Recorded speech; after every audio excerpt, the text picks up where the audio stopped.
Bienvenue dans votre émission Itinéraire Entreprise en partenariat avec Le Figaro. Bonjour à tous, bonjour Odile Herbart. Bonjour.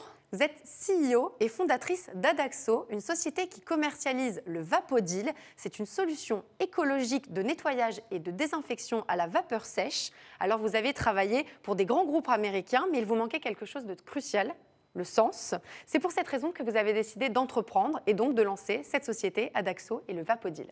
En effet, pendant 20 ans, j'ai fait carrière dans une belle entreprise de système d'information où j'ai bien évolué, j'ai appris beaucoup de choses, y compris à l'international. Mais arrivé à l'aube de mes 40 ans, je me suis dit, il me manque quelque chose, le sens. En plus, je souhaitais depuis ma tendre enfance être chef d'entreprise, mais c'était le moment. Et je me suis mise en quête d'un projet où je pouvais développer les valeurs qui me tiennent à cœur, l'humain, l'environnement et l'éthique. Et cette quête m'a amenée sur une solution de nettoyage, le ménage, et j'ai pu développer Vapodil.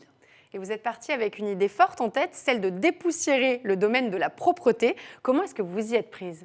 Oui, avec du recul, je me surprends moi-même que je me suis mise dans le domaine du nettoyage, alors que ce n'est pas du tout un domaine que j'aurais par définition cherché.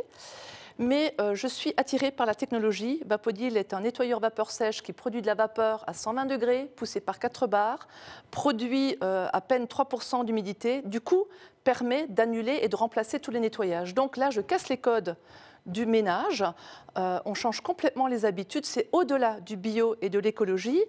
Et effectivement, ça a permis de changer complètement cette manière de faire. À partir de là, j'ai compris aussi que l'impact que ça pouvait avoir pour l'humain. Et l'humain qui est au bout du manche et qui manipule le Vapodil, c'est plus lui qui met la pression, elle est dans la cuve, c'est plus lui qui met la pénibilité. Et j'ai pu développer le premier volet de ma recherche de sens, l'impact sur l'humain.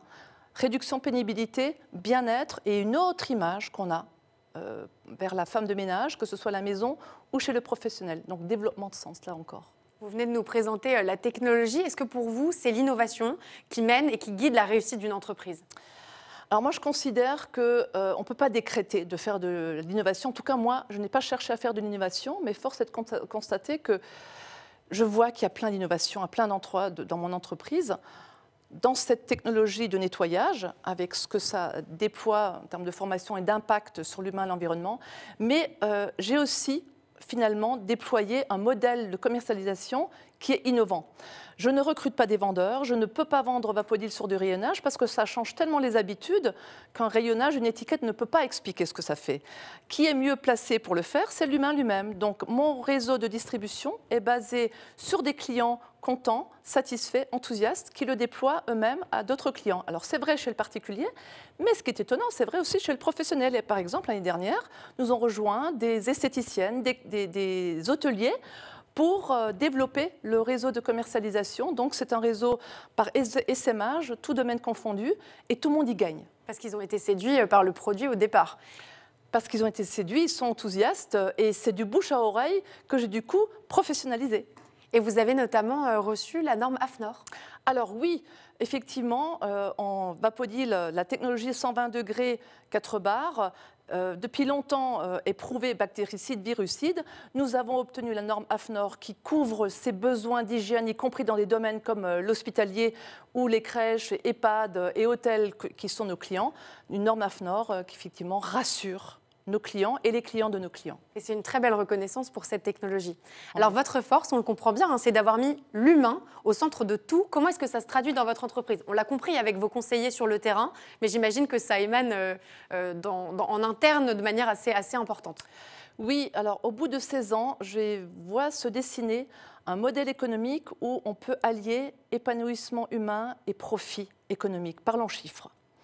Un réseau d'une centaine de conseillers et conseillères, tous azimuts, tout profil confondu, qui ne fonctionne pas par des objectifs imposés, chacun en toute liberté développe comme il peut, comme il veut, et se génère des salaires qui vont de 500 à 15 000 euros. Oui, l'amplitude, elle est à ce point-là. Et nous avons multiplié par 3 le chiffre d'affaires de l'année dernière. Ce que je remarque et ce que je constate, si on met l'économie au service de l'humain et non l'humain au service de l'économie, il y a des miracles qui se produisent. Alors malgré les confinements qu'on a subis, vous avez su vous adapter à ce contexte totalement inédit. Est-ce que pour vous, c'est l'agilité qui a fait la différence? Oui, alors là, j'observe aussi avec du recul que, imaginez-vous, au mois de mars 2020, on dit on ne peut plus aller faire des démonstrations à domicile ou chez les clients. Le modèle aurait pu s'écrouler. Eh bien là, non. En quelques minutes, j'ose presque dire, on ne pouvait plus aller chez les clients. Eh bien, on a proposé aux clients de venir chez nous. Qu'est-ce qu'on a fait? On a installé un plateau dans nos bureaux. On a commencé à utiliser les moyens multimédia, ça c'est ma vie d'avant. Et on a commencé à faire des visioconférences en faisant se rencontrer des conseillers, conseillères avec des clients particuliers, professionnels. On a même fait se rencontrer des clients qui, sur papier, peuvent être concurrents. Au contraire, à travers le projet Vapodil, partagent des savoir-faire, partagent des méthodes de sécurisation et même de l'entraide et de la solidarité dans leur métier. Que du bonheur.